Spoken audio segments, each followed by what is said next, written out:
Kapan Raden Ajeng Kartini wafat? Nah, 18.30 berarti habis maghrib. Jangan-jangan maghrib kemarin. Woi gelek, 18.30 itu bukan jam, tapi tahun wafatnya Pangeran Diponegoro. Kau ini muna-una nih ya. Ayo, Sepertinya ini pelajaran bahasa Indonesia, men, di mana siswa tersebut ditugaskan untuk merangkai sebuah kalimat. Tapi mungkin si siswa ini sedang dilanda cinta monyet. Lihat aja tuh jawabannya. Si siswa ini membuat kalimat kata kesungguhan yang isinya, "Aku benar-benar cinta kamu." Dari jawabannya sih nggak salah ya, men. Tapi untuk seusia segitu, kayaknya belum pantas untuk cinta-cintaan. Siswa ini bernama Hananta, asal sekolah SDN Cisarua. Tampaknya ini adalah pelajaran biologi, di mana si siswa ini harus menjawab 5 pertanyaan. Pertanyaan yang pertama, bagaimana cara makhluk hidup berkembang biak dengan membelah diri? Dan jawabannya adalah operasi sesar. Pertanyaan yang kedua, sebutkan tanaman yang mengandung yodium. Dan dia menjawab eceng gondok. Nah, ini yang paling menggelitik pertanyaan ketiga. Apakah fungsi dari hati? Dan siswa ini pun menjawab, tempat menemukan cinta dan kasih sayang. Pertanyaan yang keempat, tebu dan sagu menyimpan makanan pada batang, sedangkan manusia menyimpan pada, jawabannya pun sangat singkat, kulkas.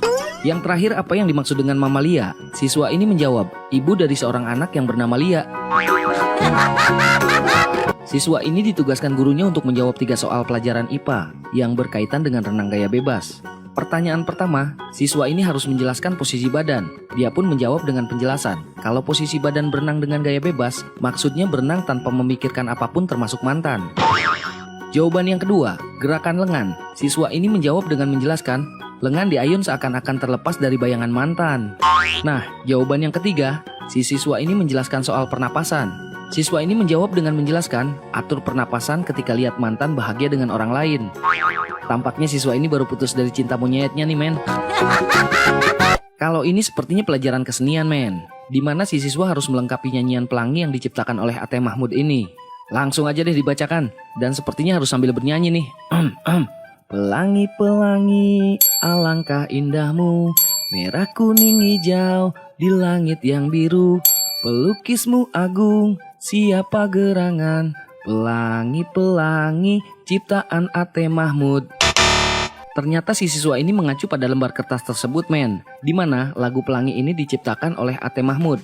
Padahal yang betul jawabannya adalah pelangi-pelangi, ciptaan Tuhan. Nah, ini soal matematika, di mana si siswa harus menggambarkan segitiga sama kaki. Dan si siswa pun menjawab dengan menggambar sebuah bentuk segitiga sama kaki, juga sebuah bentuk kaki. Mungkin yang dipikirkan si siswa ini adalah menggambar segitiga juga dengan menggambar kaki. Lalu jadilah segitiga sama kaki. Siswa ini sangat kritis sepertinya, men. Lihat aja tuh apa yang dia jawab. Disuruh menjawab malah memberi jawaban sekaligus pertanyaan kepada bu gurunya. Dia bilang, kalau bu guru bisa, kenapa tanya saya? Biasanya pelajaran yang berhubungan dengan pantun adalah pelajaran bahasa Indonesia, men. Lihat nih, siswa ini disuruh membuat pantun. Dan siswa ini pun menjawab dengan membuat pantun. Jangan takut, jangan khawatir. Itu kentut bukan petir.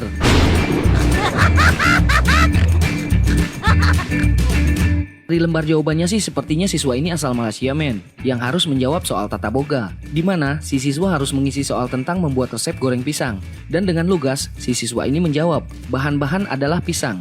Cara-caranya adalah digoreng. Isilah titik-titik di bawah ini dengan benar. Sebenarnya yang dimaksud adalah isilah jawabannya dengan benar. Tapi apa yang dilakukan si siswa ini malah menjawab semua pertanyaan dengan kata benar. Lihat tuh. Kalau ini sepertinya pelajaran agama, men. Si siswa ini harus menjawab pertanyaan, apa yang terjadi seandainya manusia melupakan Allah Subhanahu wa Ta'ala dalam kehidupan mereka. Siswa ini pun menjawab, neraka kirim salam. Wah, horor juga ya jawabannya si siswa ini.